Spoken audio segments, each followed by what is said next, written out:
Okay, so today we're diving into the heart of quiet luxury, and we're doing it through the lens of jewelry. Correct. We've gone through a list of, 25 essential pieces for women over 50. And our mission here is to really distill that core philosophy. Mm. How do you actually build an aura that whispers sophistication instead of shouting wealth?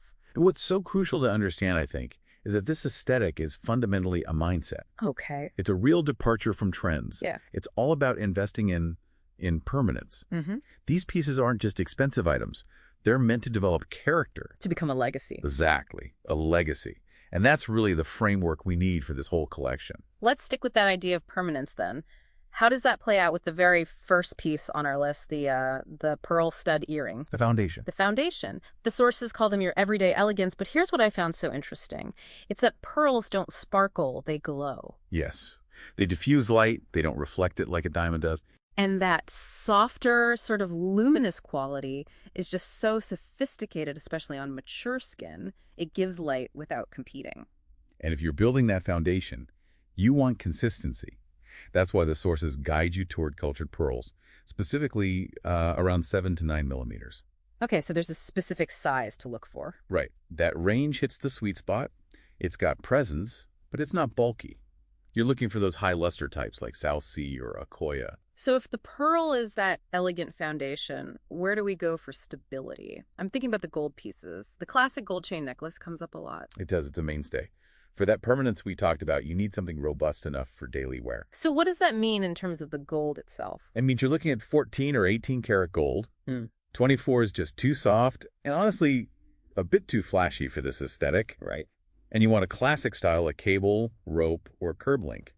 That warm glow adds this incredible richness. It works perfectly on its own, but also layers beautifully. Okay, so we have the foundations down. Let's pivot from stability to intention. You pointed out two pieces that really signal meaning and discipline.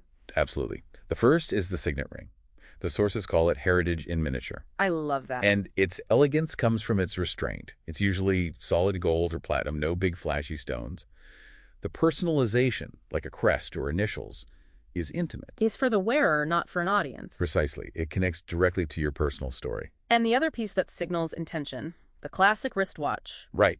Jewelry with a purpose. It says you value time, you live with discipline. So what should you look for? A clean, uncluttered face. Simple markers, and crucially, a slim case. We're talking typically 26 to 32 millimeters. A watch like this is a meaningful investment in legacy. It signals substance. Okay, but let's talk about sparkle. Even quiet luxury has some room for diamonds, Yeah. right?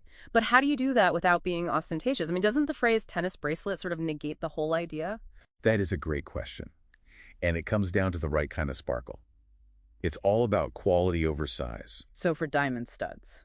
You want a smaller, impeccably cut diamond. It looks far more refined than a huge, cloudy stone. You prioritize the 4 C's, but you really focus on the cut and the clarity. And you don't need a perfectly colorless diamond. Not at all. The sources show you can get incredible value in the G through J color grades. To the naked eye, they're still crisp and white, but you avoid that top-tier premium.